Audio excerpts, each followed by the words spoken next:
Blahodatny, Ukraine, app. 3 days before Ukraine holds a key presidential vote, pro-Russia insurgents attacked a military checkpoint Thursday in eastern Ukraine, killing 13 troops in the deadliest raid yet in weeks of fighting. Ukraine's leader said a rebel group who claimed responsibility for the attack said one of its own was also killed.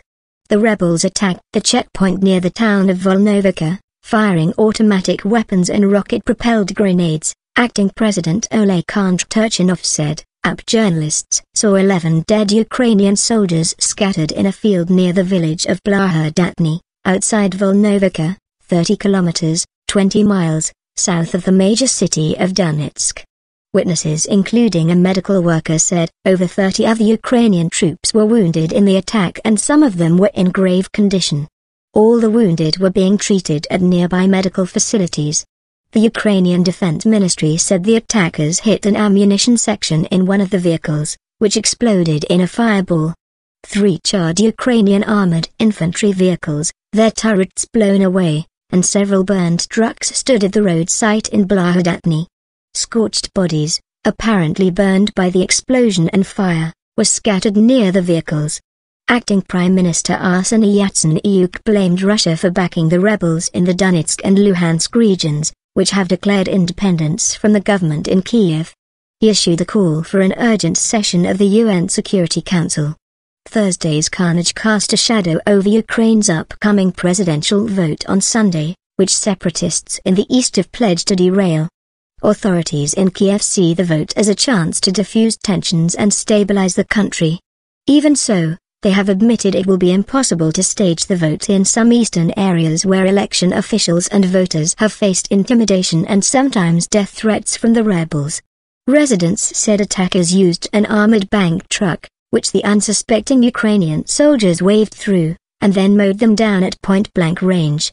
Their account couldn't be independently confirmed.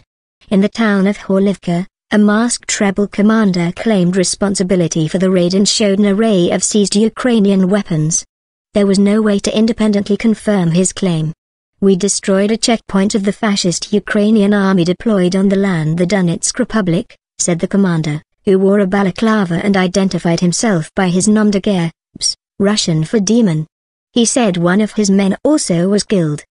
"The weapons you see here have been taken from the dead, they are trophies," the rebel commander said, showing automatic and sniper rifles, rocket grenade launchers and bulletproof vests in the courtyard of the occupied Horlivka police headquarters.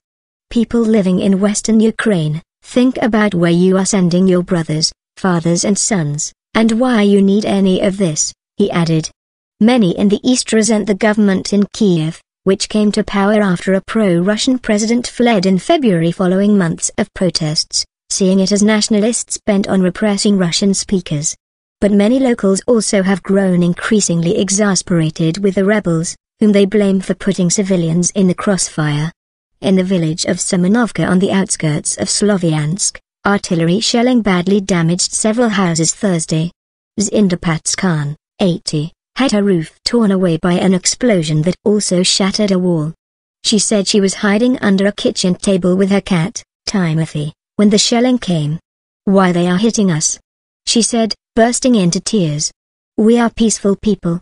About 100 Semenovka residents later vented their anger against the central government, demanding that Ukrainian forces cease their offensive against the separatists and withdraw from the region. Speakers at the rally also urged residents to boycott the presidential vote. While fighting raged in Ukraine, Russia's defense ministry said Thursday its forces were leaving the regions near Ukraine as part of a massive military pullout ordered by President Vladimir Putin. It said 4 trainloads of weapons and 15 Il-76 heavy-lift transport planes had already left the Belgorod, Bryansk and Rostov regions. NATO had estimated Russia has 40,000 troops along the border with Ukraine.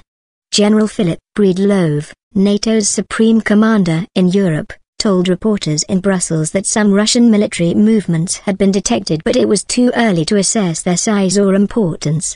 He said a very large and capable Russian force still remained close to Ukraine.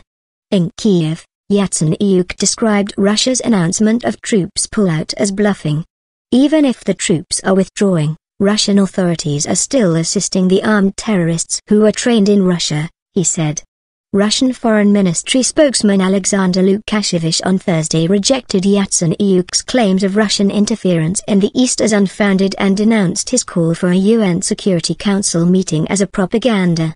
Putin's pull-out order and his remarks welcoming Ukraine's presidential election Sunday reflected an attempt to ease tensions with